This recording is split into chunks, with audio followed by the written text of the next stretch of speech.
atelier couture, parfait pour les débutants.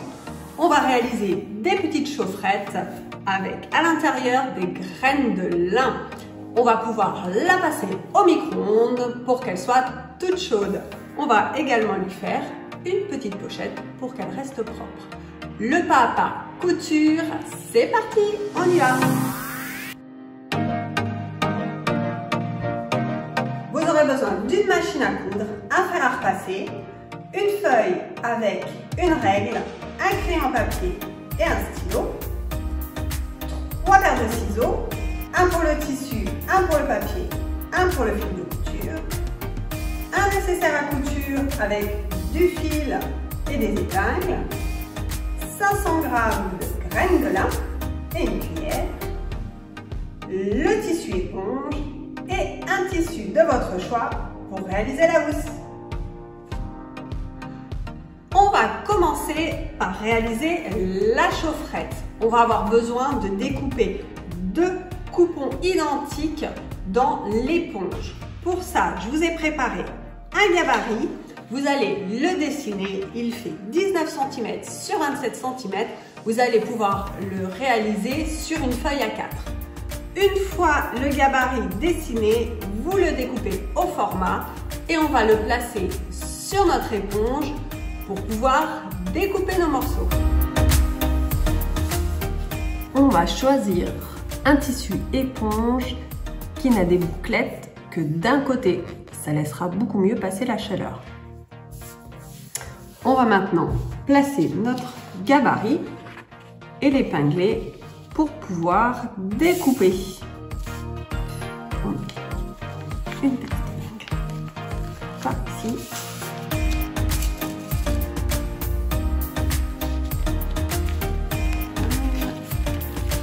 De l'autre côté. Voilà, on sort les ciseaux. On va maintenant découper en faisant attention à ne pas découper notre gabarit. On n'est pas obligé d'être super précise, j'ai pris de la marge sur les côtes.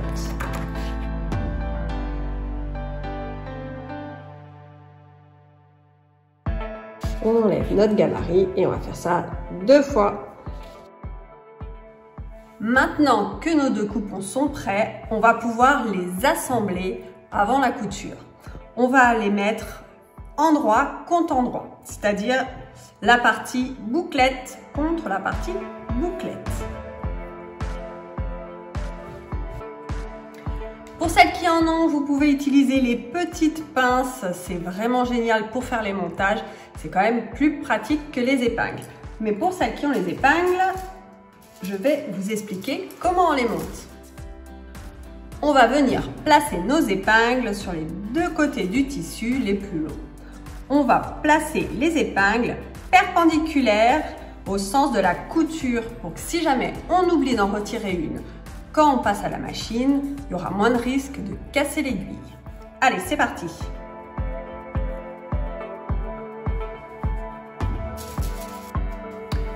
On va réaliser notre couture sur les 3 côtés du tissu et sur le dernier côté, on va laisser une ouverture pour pouvoir passer les graines.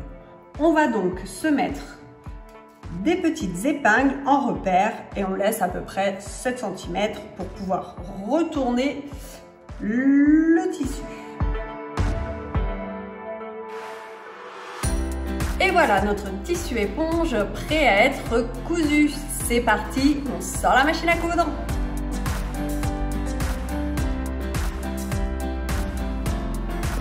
Voilà, vous allez régler votre machine sur un point plat.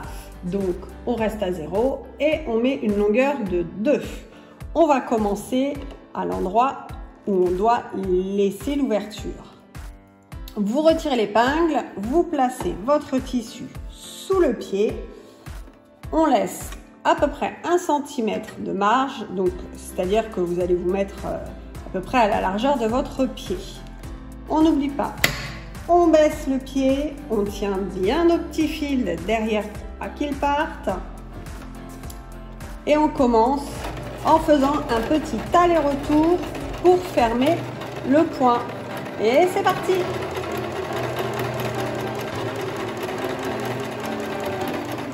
On s'arrête en laissant l'aiguille piquer, on soulève son pied, on fait tourner le tissu, on replaque le pied et on repart.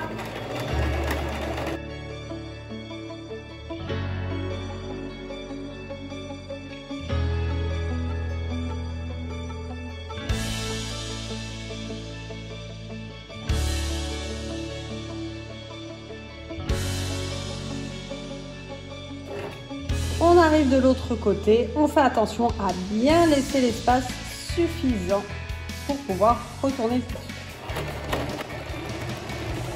On refait un petit arrière, avant.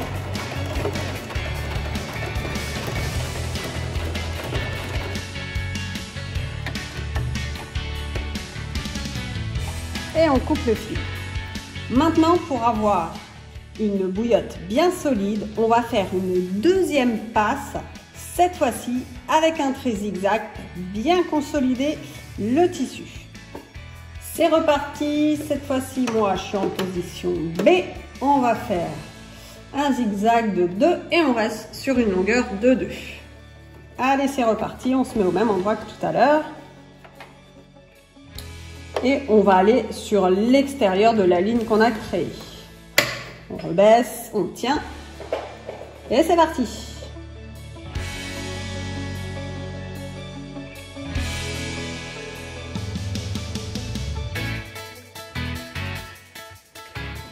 Voilà, on a bien cousu le tour, on a fait 2 fois le tour.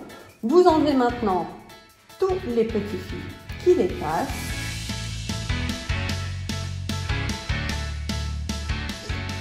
Et maintenant, on va venir enlever le surplus de tissu qu'on a. Ça ne sert à rien de le garder. Et on va ensuite pouvoir retourner notre tissu pour avoir notre poche. Attention à ne pas tailler dans votre travail. Une fois que ce petit travail est fait, on va pouvoir retourner notre poche. Qui va servir pour mettre une graine de lin. On peut se servir de notre crayon à papier pour bien pousser les coins. Et voilà, c'est plutôt pas mal. Maintenant, on va la remplir et ensuite, on reviendra la fermer. On va maintenant passer au remplissage de notre petite bouillotte. J'ai choisi des graines de lin bio. On en trouve maintenant partout dans les supermarchés au rayon vrac. C'est 4 € le kilo à peu près. Moi j'ai choisi d'en mettre 500 grammes. J'aime bien quand les bouillottes sont bien remplies. Je trouve ça un peu plus confortable après l'utilisation. Vous pouvez aussi choisir du blé ou des mélanges.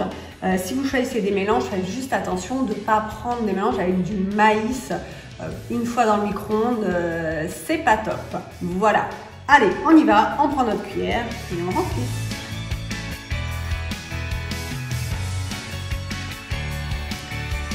Et voilà, notre petite chaufferette est pleine de graines. On va venir fermer le trou en faisant une couture par-dessus, pas ce qu'il y a de plus esthétique, mais vu qu'on va venir lui confectionner une petite housse derrière, il n'y aura pas de souci. Donc vous mettrez uniquement la chaufferette au micro-ondes. Pour 500 g de graines, vous la mettez 2 minutes à puissance maximale, ça sera très bien. Et ensuite, de toute façon, vous ajusterez en fonction du poids et de la puissance de votre micro-ondes. Il y a quelques temps, j'avais réalisé des chaufferettes santé, uniquement d'un côté le tissu, d'un côté l'éponge. Alors ça fonctionne très bien, mais vu qu'on ne peut pas les laver à cause des graines, c'est vite un peu sale. Allez, on retourne devant la machine. Voilà, maintenant il s'agit de fermer la poche. Donc vous allez voir, tout naturellement les bords vont se replier sur l'intérieur et nous on va venir faire une couture facile comme ça tout du long. On va passer plusieurs fois pour que ça soit bien solide.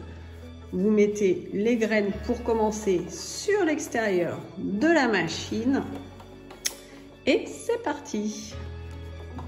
Alors c'est un peu épais à passer. Vous soulevez bien, hop, vous glissez bien votre tissu et il ne devrait pas y avoir de soucis.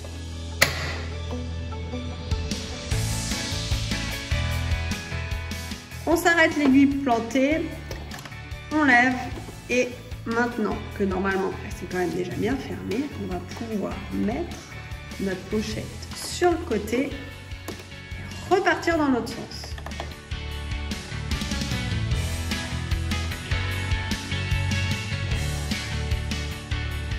Voilà, après plusieurs passages, vous vous assurez que ce soit bien fermé. Si jamais vous avez des doutes, vous pouvez aussi faire un petit peu de zigzag. Voilà, ça devrait aller. Allez, on teste. On va voir si des petites graines s'échappent. Super, tout reste à l'intérieur. On peut passer à la suite. Maintenant que la chaufferette est finie, on va passer à la thé. Donc on va vraiment faire une petite thé d'oreiller. Donc je vous ai préparé 3 gabarits pour que vous rendiez bien compte de comment positionner sur le tissu. Et comme ça sera plus facile aussi pour plier notre tissu. Voilà, toujours pareil, vous pouvez les faire sur du papier A4. Si vous avez choisi un tissu avec un motif qui a un sens, vous allez venir le placer à l'envers par rapport à notre gabarit. On va placer en premier le A, on va coller le B et on rajoutera enfin le C. C'est parti, on met les épingles. Voilà, on a placé les épingles, les gabarits sont fixés sur le tissu. En avant, on découpe.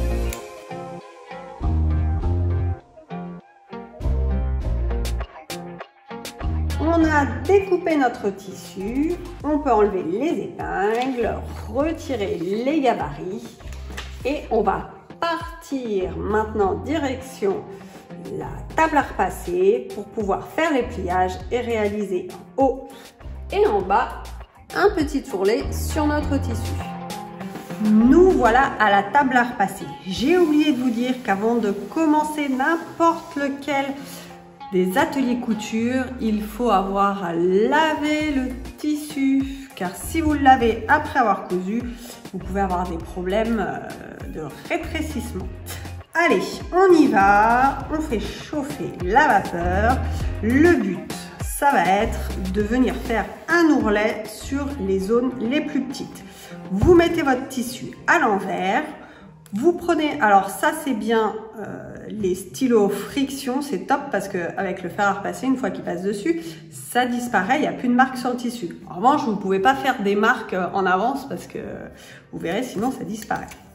On va venir faire une première petite marque à 0,5 cm pour faire notre premier petit pliage. Allez, vous faites un petit trait. Hop. On va venir le plier et passer le fer dessus.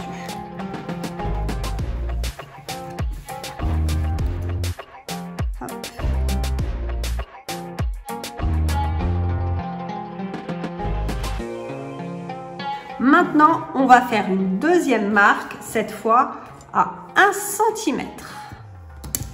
Hop, allez.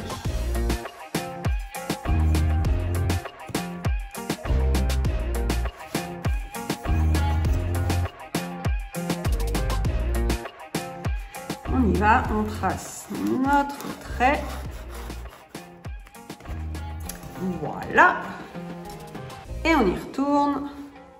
On essaye de bien plier suivant nos repères et on plaque avec le fer à repasser. on a un beau petit ourlet, ça va nous permettre de coudre très facilement.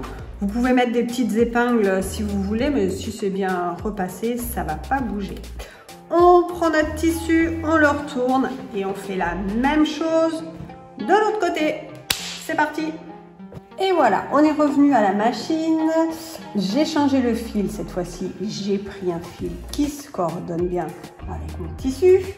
On repasse en position couture à plat, en A, et le point totalement plat.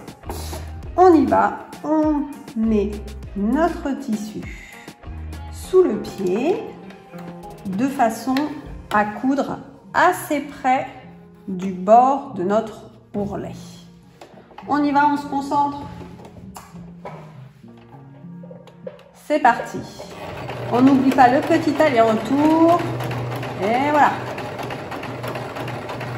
Le tissu, en fait, il arrive sur l'extérieur de notre pied tout juste.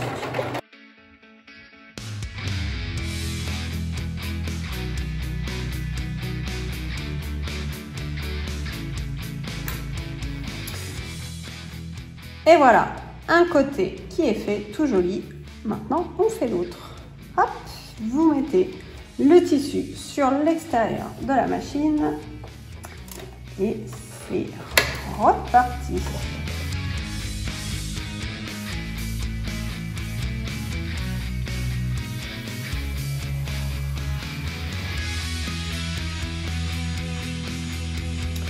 Et voilà, nos deux côtés sont faits.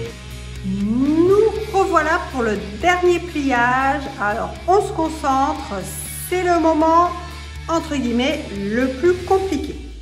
Donc, vous prenez votre tissu, le motif à l'envers. Enfin, en vrai, il n'y a pas énormément d'importance. On va venir se servir de notre petit gabarit C. On va venir le placer en haut du tissu.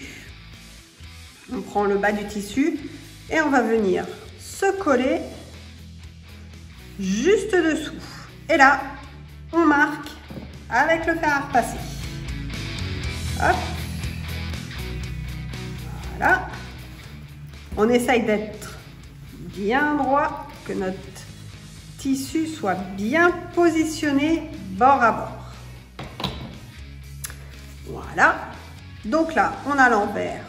On a l'endroit et celle-ci, on va venir la rabattre hop, pour qu'elle vienne se plier au niveau de cette bordure-là. C'est ce qui va faire notre rabat. On y va, on la cale bien.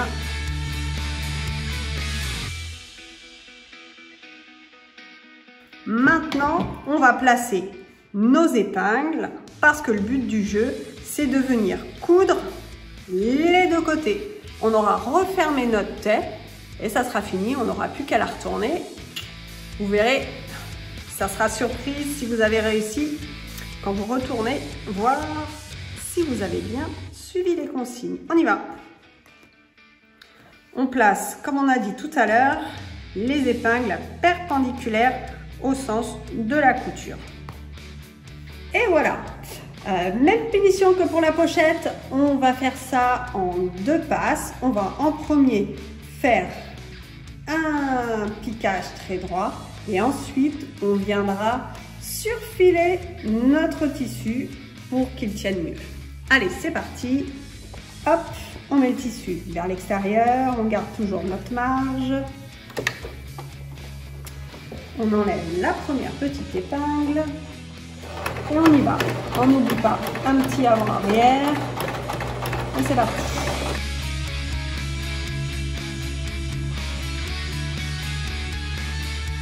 On fait tout de suite l'autre côté, comme ça on ne va pas changer tout le temps les réglages de la machine. Ça sera plus simple d'avoir l'ouverture vers le bas, comme ça on est sûr que la machine ne va pas cogner dedans. Allez hop.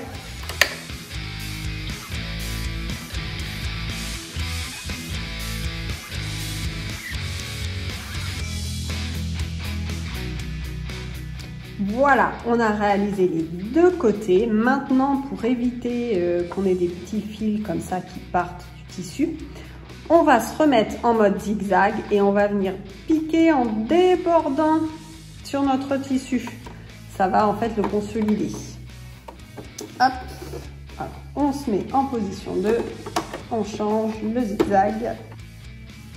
Cette fois-ci, vous vous positionnez à l'œil par rapport à votre tissu et à la position de votre aiguille. Allez, moment de vérité, on va voir si on a bien travaillé. On retourne la tête. Hop. Et bien ça me paraît pas mal du tout. La petite housse validée. On va mettre maintenant la chaufferette dedans pour vérifier si ça rentre bien.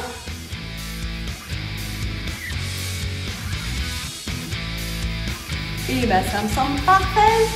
Bravi! On a tous réussi. C'est parfait. Les chaufferettes sont maintenant prêtes à être dégainées dès que vous entendrez un petit j'ai mal au ventre. Elles seront également super pour les douleurs musculaires et mesdames, pour les douleurs de règles, c'est parfait aussi. Vous pourrez, maintenant que vous savez les faire, les réaliser dans n'importe quel format. Vous pouvez les faire allongées pour les mettre sur la nuque. 2 minutes au micro-ondes et c'est nickel. Si vous avez aimé la vidéo, n'hésitez pas à mettre un petit like et à vous abonner à la chaîne. N'hésitez pas également à mettre des commentaires si vous avez des questions. Je vous répondrai avec grand plaisir. Je vous dis à très bientôt sur la chaîne Adéina, la maman d'Alexandre. Je fais des bisous à vous. Ciao à tutti!